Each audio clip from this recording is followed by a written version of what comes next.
What's going on, everybody? Welcome to the TEPS podcast. And tonight we got a very special guest with us, of course. We're going to be getting into some ghost hunting talk. I can't wait. And this is somebody I actually met quite a while ago. So I'm excited to see him back. We're going to talk quite a bit right now. But, folks, we got a good show coming up. We're going to talk some ghost hunting, like I said. And we also are going to talk a little bit of cryptid stuff. So if you guys like some like Mothman type shit, I got an article and I'm pretty excited about it. So, but guys, let's get some introductions going on here. We got Michael Pollard Jr. And he is from Alabama Paranormal Research. So, Michael, how's it going? Oh, it's going great. Couldn't be better in life, honestly. Now that's awesome. So, tell the folks a little bit about you and your group. APR was founded around, I'd say 2017, 2016. I was a young teenager. I was a junior investigator at the time. My stepdad was the leader. My mom was the secretary, I guess you could say. And ever since my stepdad died and everything, we just took a hiatus, and now we're back. Nice. So I popped the old picture on there since you brought it up. And but yeah, folks, this was what, 2019, right? Yeah, 2019 is the Outer this was, Realm in Tennessee. yeah, the Outer Realm Festival in Harriman, Tennessee. And so this is where I met Alabama Paranormal Research, the originals here. And of course, there's look at how young you look there. Yeah. And there's Nathan there behind me, and that's the guy I gravitated to. Nathan was definitely the main man. So, but it was really cool. So, but in any case, so that's awesome. That's awesome. So okay, so then so now you are the one. You're the man in charge, right? Yep. So right now, what are your immediate plans going into 2025? What does that look like for APR? Definitely going to start off trying to do some small investigations before actually recording anything, so we can get a good rhythm going of what we want to do and everything. Then hopefully by late spring, early summer, start coming out with some videos on YouTube. Nice. Yeah, and that's usually a good game plan. That's something too. I've got new team members for season 2 of the show, and so we've been having meetings and just some practice session stuff. So yeah, you definitely want to work out those type of things before you just jump right into like committing to filming, especially like if you got to spend money on a location. So Yeah. But Talik Motorsports Media says, "Hey, how's it going?" But yeah, so what? So you said you got in. You said you got in as a junior investigator. What did you say? 2017, right? Yeah. Was there something before that made you get into that, or was that just something because of your stepdad? When my stepdad came into my life, I was around 5 or 6. Then as I got a little bit older, him and my mom would take me to Sloss Furnaces in Birmingham, Alabama. And I had my first experience there, and it fascinated me so much I wanted to learn more about the paranormal. What was your first experience? What happened?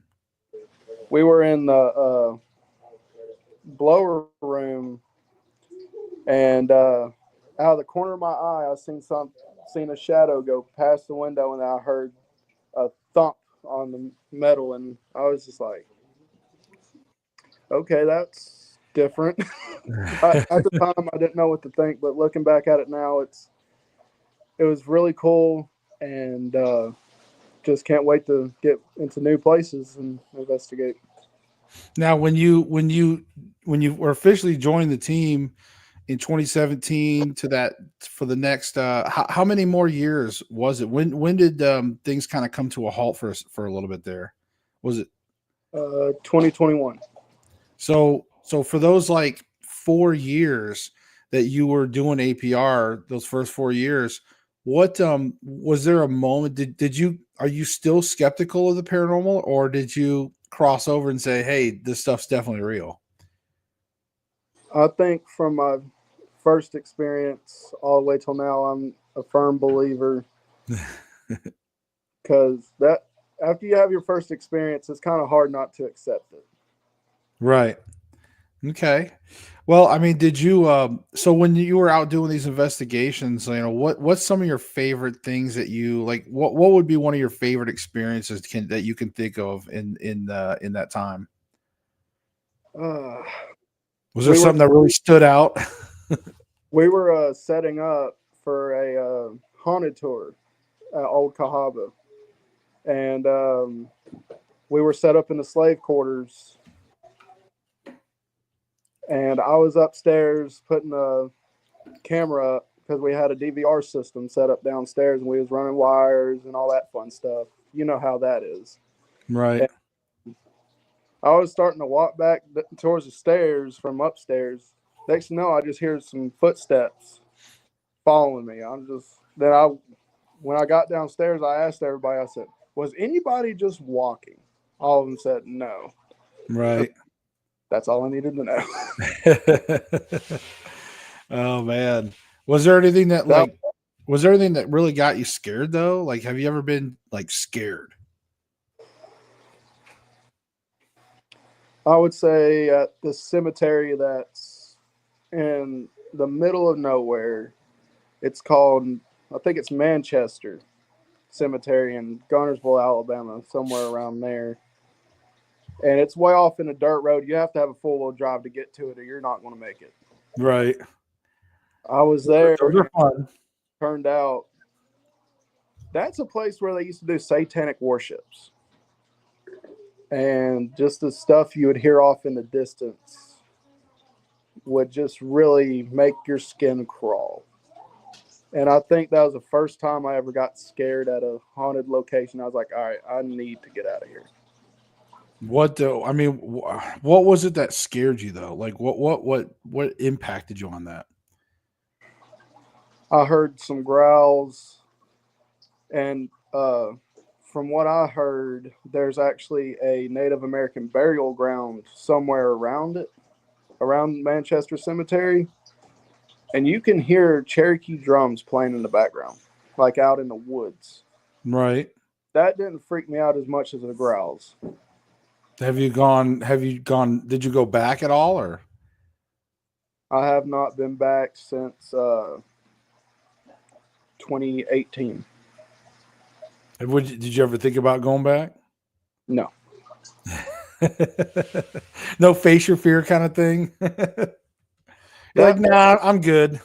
no. See, with me having a family now, I'm very careful with where I go, and I have been practicing shielding and all that, so I don't have to bring anything home because I got an 8-year-old, a 6-year-old, and a 1-year-old. Right. Nice. Well, I And what's so that's probably brings me to another point too, and that's something that is really important that I think is underrated with a lot of investigators out there is not bringing things home with them. yeah, Protection. Making sure that open and close communication sessions out there, but then even before you leave properties, you know, cleansing and making sure that you don't have those attachments and things like that, and taking home your work because I've seen it often. What kind of things do you like to do when you're out there to sort of prevent bringing things home? I always take. I have a necklace that has a amethyst arrowhead on it, and Okay. I had it blessed and everything, and that's sort of my good luck charm. I take it with me to every investigation, and also take a few. I also take some salt and stuff like that, just and holy water, just as a precaution. It's Okay. always best to have it and not need it than need it and not have it. Right. Because there's Okay. no when you don't I need know to it's use. like that's why I got my clear quartz crystal I pretty much wear all the time. Like most people, if they see me out, most people when they meet me in real life, they're gonna see my crystal. I always pretty much have it. And it's programmed to protect me from attachments and things like that, but also to allow communication. So that's really important to make sure that you not only are protecting yourself, but that you allow communication too. Because I've often told this story too, where the very first crystal I ever got, and I programmed it to protect me from paranormal. Well, I didn't do the provision to allow communication. So the first time I went out on an investigation, I didn't get any paranormal. It protected me from all paranormal, and I did not get anything. And I was like, "What the hell? This is weird." I didn't get like one thing. I didn't even get like one EVP. And so I had to be like, "Oh man!" And then I found out, like, I realized, like, oh, and so these are things you learn along the way, you know. Yeah. So I had to go back and then reprogram the crystal and say, okay, but I want to allow for paranormal communication. Yeah. Uh, so yeah, that's pretty cool. So what do you think about right now? Like, what do you think about the paranormal industry in general? Like, what do you think about it with all the maybe the TV shows, which is kind of really lacking. Cable TV is kind of down right now, maybe, and you got YouTube and your TikTok celebrities and stuff. So, what do you think we're at in the state of paranormal? Definitely.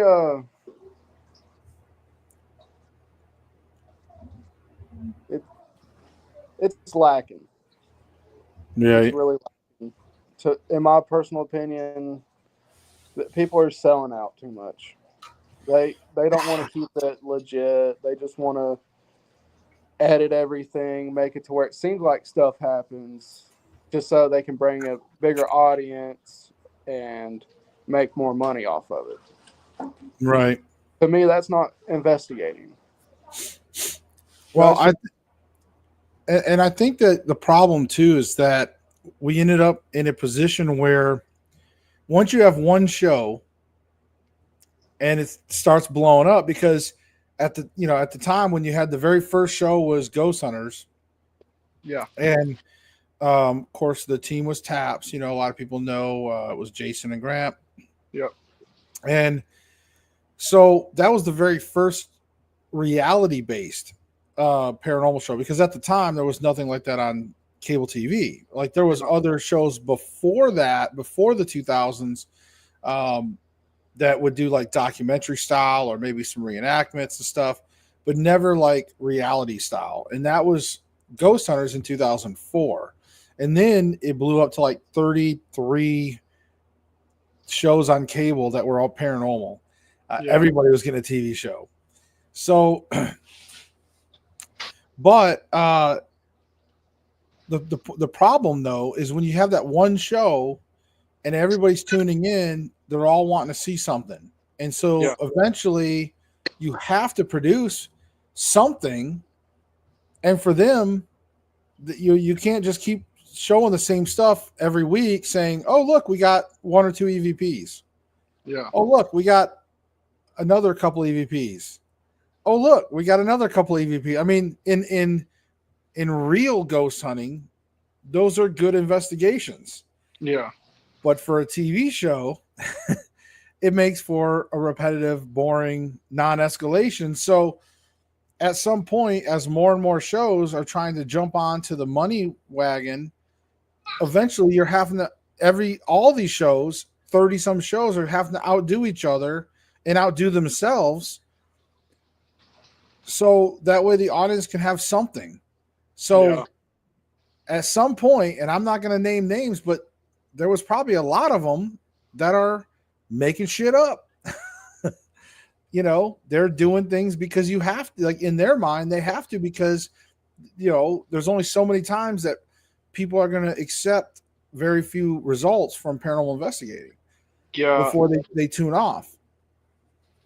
In And then my you opinion, get to the world of YouTube. it's one of those. if you don't get nothing, and you're on a big TV platform on cable TV, it's like this ain't bringing enough ratings or this ain't making enough money, blah blah blah blah blah. It honestly takes the joy out of investigating.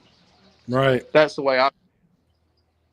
Well, and even with the shenanigans that they were pulling, there's only so many of them. So of course, the cable, the syndicate cable, all of that started going downhill. Well, then people started turning to YouTube because people started saying, "Oh man, look at this guy who's got a few million people following him, or a few 100,000 people following him. But look at this guy; he's out with a camera. You know, he can't be faking it. He's not a TV show. He's not going to sit there and fake this stuff. This is home movie type shit. This is real paranormal." Meanwhile, they're getting duped because it was amateur filmmaking. Basically, it's Blair Witch style filmmaking. So these guys are learning how to go out and act like they're doing an investigation. They know how to say all the stuff, do all these things. They know how to do like a investigation, but they're also doing it with filming in mind, and they're doing quick edits.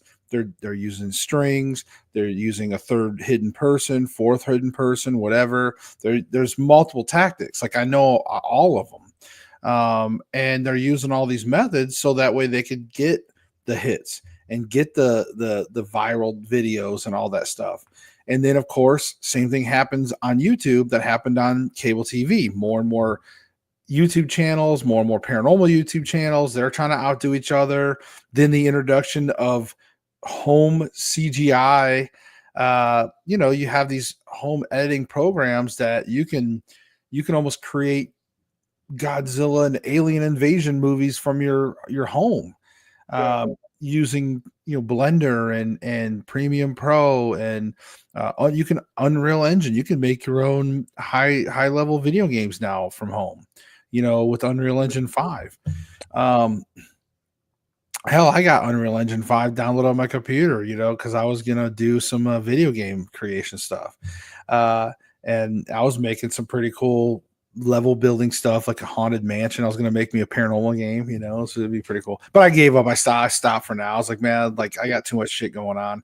But I still have it. Like, I loaded up the other day and like walked through the mansion that I built, and it was pretty cool. Like I had the lighting and fireplace and shit. Chandelier stuff is pretty cool. Yeah, speaking of paranormal games, there's one I played a lot, and it's called Phasmophobia. I did a bunch of those episodes on my channel. That game's fun. It really is. One of my team members, like my right hand man Alan there, he still streams Phasmophobia to this day. Like he was just streamed it the other day. So some people play it a lot. I played it a lot. I played the new updates, Prestiged and stuff. I was playing it quite a bit, but mostly that was when I was trying to do a lot of streaming. But now I just don't have time for streaming also. So I kind of had to give up like game streaming. I'm like, it wasn't going anywhere for me. A lot of people don't want to watch like middle-aged dad, streaming half the time. I'm not cool enough. So I think that's why whenever I was younger, I did stream gaming. I didn't play a bunch of paranormal games. I played a bunch of different games.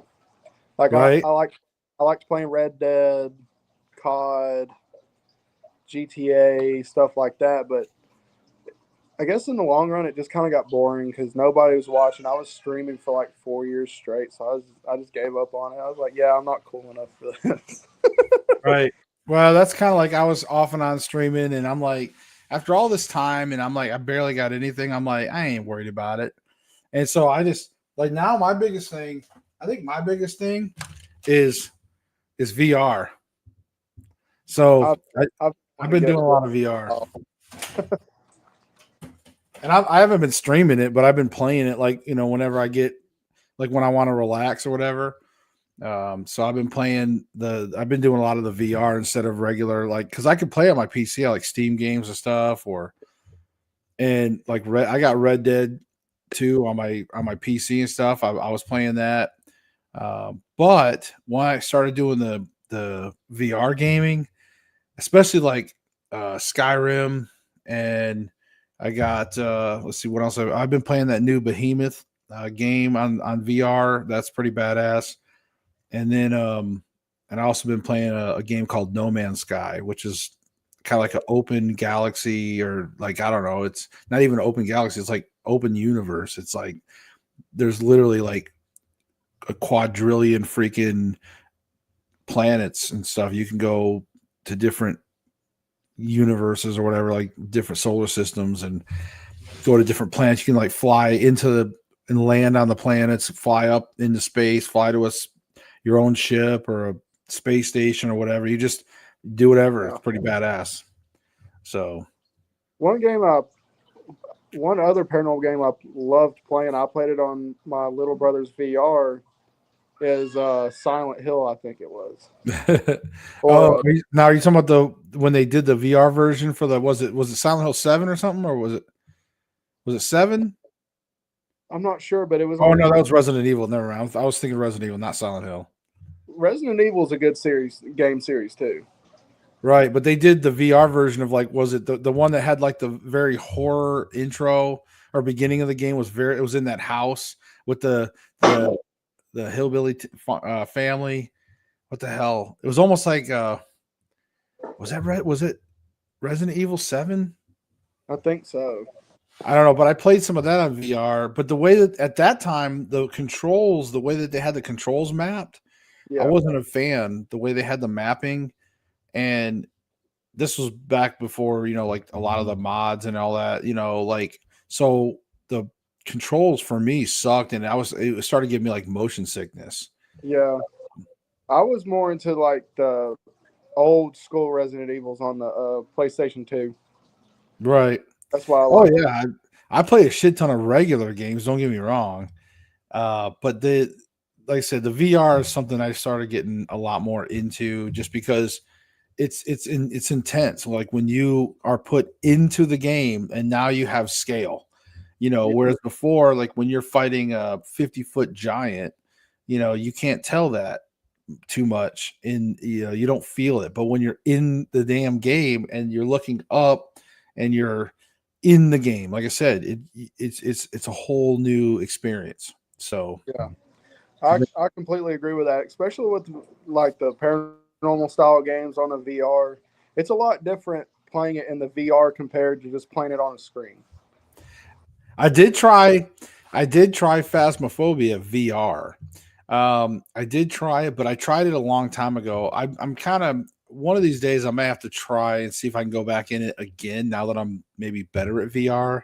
Yeah. And see if I could try to play some Phasmophobia with VR, but I don't know. I'm like, it's a lot scarier in VR than. Yeah, it is. I completely agree. See, I can handle like going into a real life haunted place. I can be in the pitch dark in a old mortuary or something, like that kind of stuff I'm good with. But when it comes to video games and things that actually like make you jump, like horror games and stuff and horror movies, I'm not good with. It's funny. It's weird how that works. Yeah. But anyways, what we'll do is so we'll go ahead and we're going to go into an article here. So guys, just to let you know, right here, Paranormal Underground Magazine. If you guys look right up here, Paranormal Underground Magazine has been sponsoring the show. Cheryl Knight and those folks over there, amazing people. And by the way, guys, I just recorded a podcast with Cheryl and Chucky G. Unfortunately, Karen wasn't there, but Cheryl and Chucky G were there. We had a great podcast, guys. I will be sharing that link once it comes out. It will be coming out. I want to say, I think they said this coming up week, maybe. So Christmas week, maybe coming up. So either way, I will be sharing. Keep an eye out for that link on my Facebook. Maybe I'll even try to share it through my other stuff here. What is it, X and all that stuff. So keep an eye out for that podcast. But anyways, guys, Paranormal Underground Magazine. So if you don't know about that magazine, go to paranormalunderground.net, tell them I sent you, but like you can get a year free where they deliver a fully illustrated magazine. Okay. Just to show you like this here, we're going to look at this article right here, but just to show you this magazine. I mean, look at this. This is a fully illustrated. You got the cover right here, which I was supposed to be on the cover shortly after Outer Realm Fest, actually, but I refused to go on the cover because I'm waiting until I lose weight. No, I'm waiting a little more, and then I'm going to end up on the cover. But you got the magazine. Here's Cheryl. This is their podcast right here.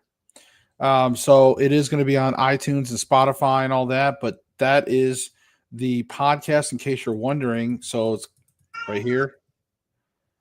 Mindful Mystics podcast. Yeah, Mindful Mystics, I guess that looks like the name.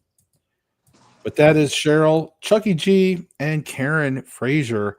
And Chucky G has an amazing voice, by the way. He does a lot of voiceover work. Incredible voice. I wish I had his amazing voice also.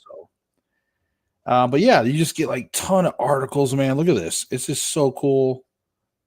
Different articles. So if you want to know all the current paranormal stuff, you want to, you really want to see some cool things, get this magazine. It's free.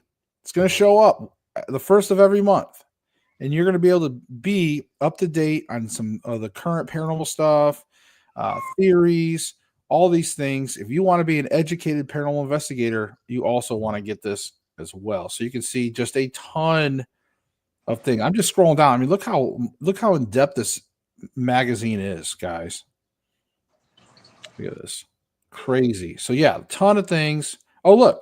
And there's us. There's my podcast. I'm in the magazine. All right. So anyway, let's go back up here.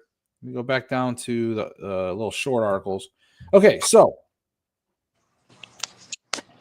I'm going to read this article here for you guys, and then we'll get some thoughts. We'll even get Michael's thoughts, see what he thinks, what he might think of things like this. So right now, uh-oh, hold on.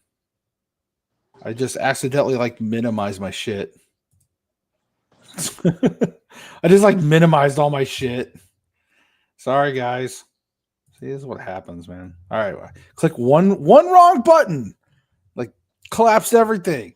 All right, we'll edit that out for the shorts. All right, here we go.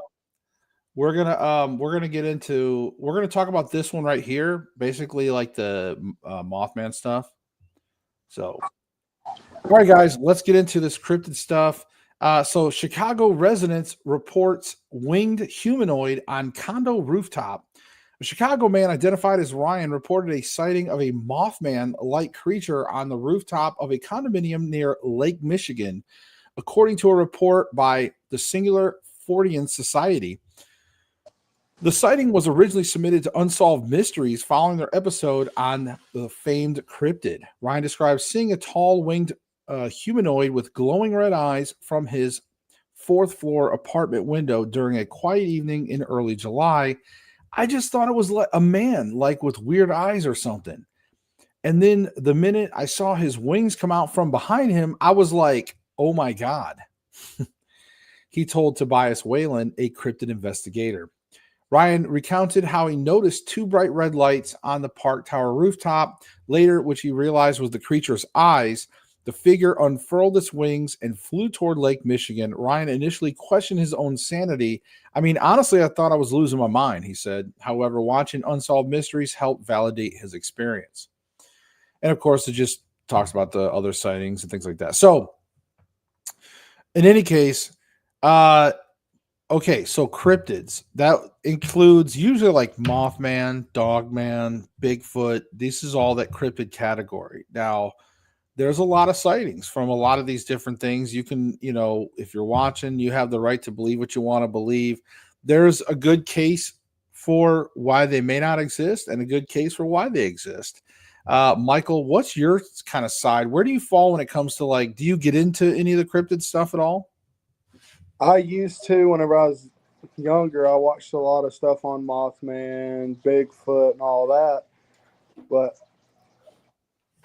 I don't know. I guess I'm a little bit of a skeptic on it. But anything's possible.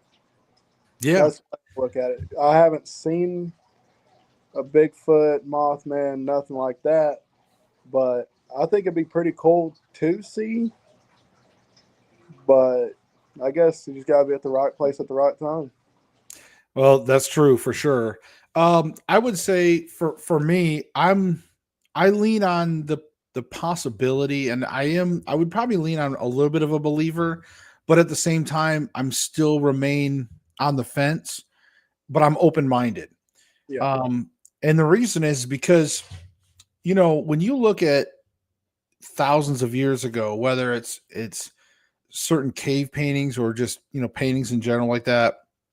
Um, when you go all the way back to discussions, even in some of the first written texts with the Sumerians, but all your different cultures around the world depicted some type of hybrid humans, whether it was fish people, dog people, you know, um, half man, half goat. You talk about even the ancient Greeks, with the centaurs, the minotaurs, and stuff.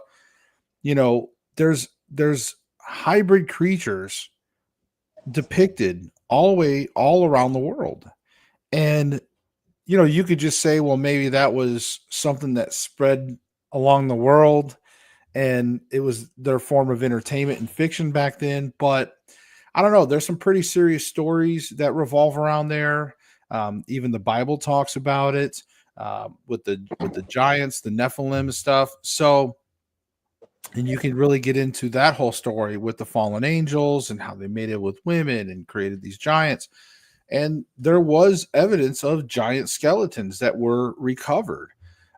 So you would almost have to say that these hybrid creatures, whether you want to believe they're aliens, whether you want to believe that they are some type of fallen angel hybrid, or whether you want to believe maybe they are just some type of spiritual creatures like heavenly angel type creatures.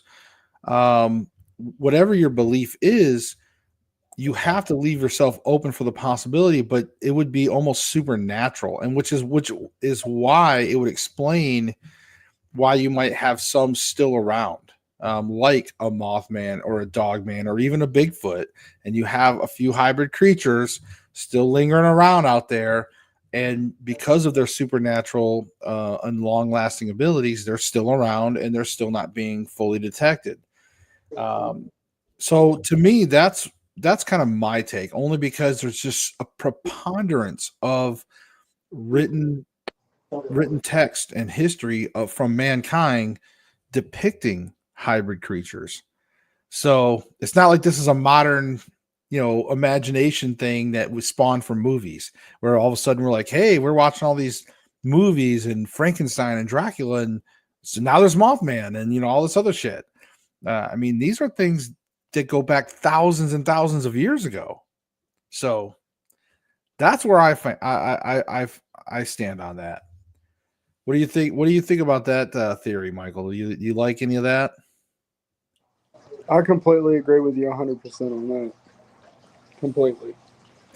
Yeah, and it's just so hard not to like. I just can't imagine that there's. I think one thing that's hard for people is that they don't want to believe in supernatural, because that means if you believe that something is supernatural, that something can live past what we believe is an expected life, or that there's magical powers or something, or like something can teleport or disappear or things like that. That means people have to believe in magic, and people don't want to believe in magic. We live in an age where it's internet, and back in the day you could watch magicians, and there was some magicians you were just like, man, they had to have sold their soul to the devil, because that is not even possible to perform these magic tricks. They must be using real magic. And then the age of the internet, we can look up almost anything and somebody's debunking these magic tricks saying, here's how it's done, and you're just like, well, that's no fun. And so nobody believes in magic anymore. But the problem with that is that magic did exist, And we know this because of written history. And we know that the Sumerians was some of the very first spiritual warfare people, like at least written wise. They were battling ghosts and demons. They talk about it. The very first written texts of humankind mention ghosts and demons and seeing them in battle using spells and rituals and rites to combat ghosts and demons. So we know this has been for thousands and thousands of years, and that magic did exist. They weren't just making shit. This is not just one culture. The Romans had ghost issues. The Egyptians believed in ghosts. Of course, they were kind of reversed. They believed in like sort of more of the afterlife, to live in the afterlife a certain way. So their view was a little inverse in a way, but it was still about the afterlife, things like that. So, but many cultures all had ghosts, spirits, and all that stuff. So over the years, though, that magic has faded, and people can't really perform that magic, and so nobody believes in it. Why believe in it? Because now everything's like, oh, I just believe in what I can see in front of me, or I look it up online, and there you go. There's the secret, because Wikipedia told me there's no such thing as magic or whatever, So I get it. It's hard for people to believe that, nowadays, but things are real. Things are real. They were then. So I think we have some leftover stuff. I do. And it makes me sound conspiratorial, but I'm just trying to look at the big picture of all the evidence, That I can completely agree with. It's just most people become really skeptic when it comes to stuff like that. But I guess I see where people come from on it. But at the same time, it's one of those, we don't know what Right. was possible back then, back thousands of years ago. And how do you know that the Mothman that guy saw, for example, how do we know that maybe he was seeing a spirit? Maybe it wasn't real, but it was a spirit. And it Yeah. could have been a red-eyed, winged evil spirit or something, or a spirit from back in the day. We really don't know. Like, if people, maybe they're not living. Maybe people think they are, but maybe they are spirits. I mean, we as ghost hunters, we believe in ghosts, and a lot of times to believe in ghosts means you got to believe in magic. You have to believe in some kind of spirit realm, or that the energy exists in some kind of magical way after death, that allows for some type of consciousness after our physical body dies. So Yeah. we have to have some belief in some kind of magic, right? So, the crypt's the same thing. You have to have some type of belief that they're there, and it's the same principle. That there's some kind of magic that's keeping them around, something that we can't explain, just like we can't explain ghosts. But those of us that's been around and have been to enough locations knows there's something beyond this world. There's something. We may not know the rules, but we know there's something beyond. Yep. So, but yeah, I just thought it'd be fun to talk about something a little different. I always like to bring up like an article or something that, maybe something that might be a little bit outside of our wheelhouse, and talk about. I thought it would be fun. But as we wrap things up, Michael, did you let everybody know where can people find you? Like, do you have any social media stuff, or what do you? Yes, we have a Facebook page, Alabama Paranormal Research, and you can also reach out to me on my personal Facebook, Michael Pollard Jr. And feel free to reach out if you have any questions or have anything going on that I can help you with. And YouTube, Alabama Paranormal Research on YouTube. Okay, awesome. And you said now on your email, you said you want him to email you, Michael Collard Jr., and that you didn't say at where though. My email is collardmichael00@gmail.com. Oh, okay. All right. Well, Feel there free you to go. at any time. All right. So, folks, but guys, again, thank you all for joining us tonight. Michael, stick around here as we end. But folks, thanks for joining us tonight. I really hope you guys had a good time talking about ghost hunting and even talking about some cryptids. So, guys, we'll see you. Don't forget now. Next Thursday, what is that? The day after Christmas, right? So the next Thursday, I should be having a show. And I should have another guest on next Thursday. There's a couple possibilities right now, depending on what I'm waiting to hear back. But either way, I will be having a show the day after Christmas. Maybe some of y'all will be home, and you guys can watch it. So we'll see you next week. And remember, seek the truth.